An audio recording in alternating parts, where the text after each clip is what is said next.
देश को किस दिशा में लेके जाया जा रहा है। रशिया ने आपको पता है कैंसर की वैक्सीन बना ली है, वहां पर कैंसर का इलाज चालू हो गया है वहां पर। अमेरिका के अंदर बिगर ड्राइवर की गाड़ी शुरू हो गई, खाली बटन दबाओ और लीड करो, आपको सीधा नोएडा के स्टूडियो में भेज देगा, वैसी गाड़ी बन गई है। क्या बात कर रहे हैं? और हमारे देश में क्या हो रहा है, खुदाई शुरू हो गई है, कहीं बावड़ियां खोदी जा रही है। अब बावड़ियां खोदने में हमारे पूरे देश को, युवा को लगा दोगे आप, तो देश तरक्की पे कब जाएगा, ये तो सोचने वाली बात। हमारे मतलब आपको मत सिखा। ऐसा है कि अभी उन्होंने रसिया कहा कि रसिया का कैंसर, तो इसलिए रसिया कैंसर की दवा खोज पाया क्योंकि उसको पता है कि पृथ्वी चपटी नहीं होती है। तो जिनकी मान्यता है कि पृथ्वी चपटी होती है, उन्होंने आज तक एक कलम भी नहीं बनाया, एक सुई भी नहीं बनाया। गजब बेइज्जती। एक आरोपी था मोहम्मद फैजल नाम का, उसने पाकिस्तान जिंदाबाद के नारे लगाए थे, उस पर मुकदमा हुआ और उसे अदालत ने बेल दे दी। लेकिन बेल के साथ जो शर्त लगाई है वो बड़ी दिलचस्प है, आपको ध्यान से सुननी चाहिए। पहली शर्त यह है कि मोहम्मद फैजल नाम के इस आरोपी को हर महीने के पहले और चौथे मंगलवार को पुलिस स्टेशन में अपनी हाजिरी लगानी होगी और वहां भारत के राष्ट्रीय ध्वज तिरंगे को 21 बार सलामी देकर भारत माता की जय का नारा लगाना होगा। दूसरा, इस आरोपी को तब तक इन शर्तों का पालन करना होगा जब तक इस मामले में अदालत का आखिरी फैसला नहीं आ जाएगा।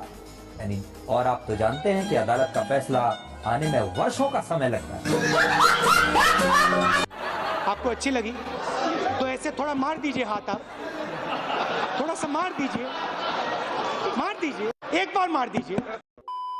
था इज्जत थी कहाँ? किस बात की आप इज्जत कर रहे हैं? बॉयफ्रेंड के साथ एक अनमैरिड लड़की घूमने जाए, उससे आप इज्जत करते हैं? बॉयफ्रेंड बनाना गलत है, शादी करना सही है। बॉयफ्रेंड बनाना गलत है, मूवी देखना गलत है, घूमना गलत है, मूवी देखना गलत है, मूवी देखना गलत है। बात है आपको लगता है दकियानूसी विचार है, आपको लगता है वकील हिंदुस्तानी है। मतलब आप ये बोल रहे हैं कि अगर एक लड़का और लड़की रात में तालिबानी है तो मुझे अच्छे लगते हैं तालिबानी विचार। अगर मेरा घर परिवार बसता है तो वो तालिबानी ठीक है। सुषमा स्वराज के आपने देखे कपड़े, आपने देखे मायावती जी के कपड़े, आपने देखे प्रतिभा पाटिल के कपड़े, आप उनका आदर्श देखिए। आप क्यों सनी लियोनी को देखती हैं? आपके लिए सनी लियोनी आदर्श होगी, डॉक्टर AP सिंह के खानदान के लिए सनी लियोनी जो है वही रहेगी।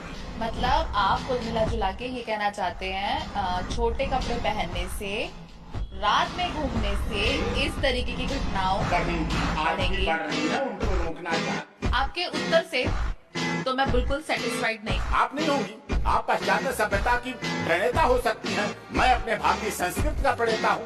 बीच में दीवार है, आप पाश्चात्य सभ्यता को बढ़ाइए, मैं भारतीय संस्कृति को बढ़ाऊंगा, इसमें क्या है? मैंने कल रात को ज़्यादा तो नहीं पीना। अबे चिंटू, कल रात को तो अपने बगल वाले सलीम के घर घुस गया था, उसकी अम्मी बुर्का पहन के बैठी हुई थी, तूने उनको जाके बोला बैटमैन मुझे बचा लो बैटमैन। क्यों हमको आना पड़ता है? मीडिया को तो देख लो। हेडिंग, लुधियाना पुलिस ने 10 ठग तांत्रिक किए काबू, सोशल साइट्स पर लोगों को करते थे गुमराह, 24 मोबाइल और 2 वाहन बरामद। कौन है वो तांत्रिक? आइए देखें। आरोपी की पहचान आहद, मोहम्मद फैजल, आस मोहम्मद, मोहम्मद शोएब, इरशाद, मोहम्मद शहजाद, शाकिर, शौकीन, आमिर और अनवर अहमद के रूप में हुई है। ये आर्टिकल है और ये हेडलाइन है। हिंदू बता रहे हैं तांत्रिक तो होता है जो तंत्र क्रिया करता है, ये तंत्र क्रिया वाले थोड़ी है, ये तो मुल्ला मौलाना है। लेकिन ऐसा लिखने में भास्कर के प्राण निकल जाएंगे। तो क्या लिख रहे हैं और अंदर क्या है आपके सामने।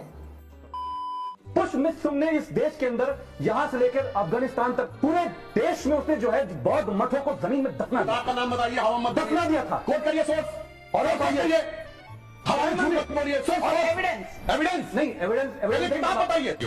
अमीर जमाई जी ने आए बाएं साएं बोला कि बौद्ध धर्म को नष्ट किया गया। मेरे बात आप नहीं बता पाए। मैं किताब का नाम, आप किताब खोज करो। किताब का नाम है अशोकावदान, जो अशोक की ऑटोबायोग्राफी है। मैं भाई क्या खोल के सुन। अशोक हुआ 263 ईस्वी में, पुष्यमित्र हुआ 182 ईस्वी में। 90 साल के बाद अशोकावदान में पुष्यमित्र का उल्लेख कैसे आया? अब सुनो कान खोल के। डॉक्टर अम्बेडकर ने लिखा writings and speeches of Baba Saheb Ambedkar, published by Maharashtra government in 1987, then republished by central government in January 2014। उसमें है chapter number 9 decline of Buddhism, page number 229। उसका लास्ट पैराग्राफ में लिखा हुआ है there is no doubt about it that the destruction of Buddhism was done by the invasion of मुसलमान।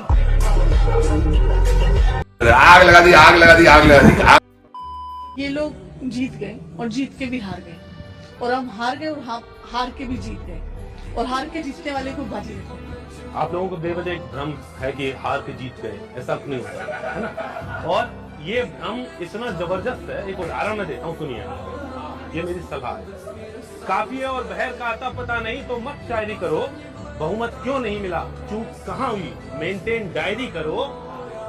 सिर्फ 99 seat लाके आप तो इतने उतावले हो गए, सिर्फ 99 सीट लाके कांग्रेसी इतने उतावले हो गए, अपनी अपनी गाड़ियों के पीछे लिखवा लिया, जलो मत बराबरी करो।